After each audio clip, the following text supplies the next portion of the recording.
Yanvarın 2-də Bakıda və Abşeron yarımadasında hava şəraiti kəskin dəyişəcək. Gün ərzində arabir yağıntılı hava müşahidə olunacaq. Günün birinci yarısında yarımadanın bəzi ərazilərində yağıntı intensivləşəcək. Yağışın sulu qarla qarışıq yağacağı ehtimal edilir. Güclü şimal-qərb küləyi gün boyu əsməklə hava şəraitini daha da narahat edəcək. Yalnız axşam saatlarında küləyin tədricən mülayimləşəcəyi gözlənilir. Temperatur göstəriciləri diqqət çəkir. Gecə saatlarında 1-3 dərəcə isti, gündüz isə 3-5 dərəcə isti olacaq.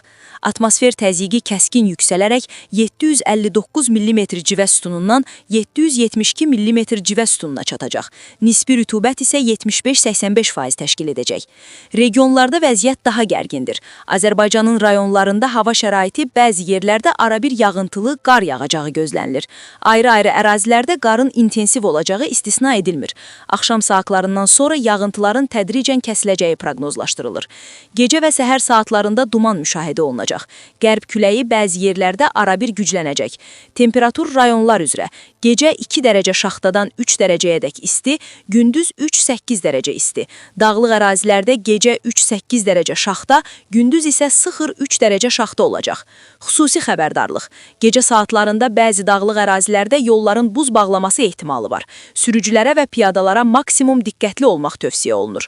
Hava şəraitinin yaratdığı riskləri nəzərə alın, ehtiyatlı olun.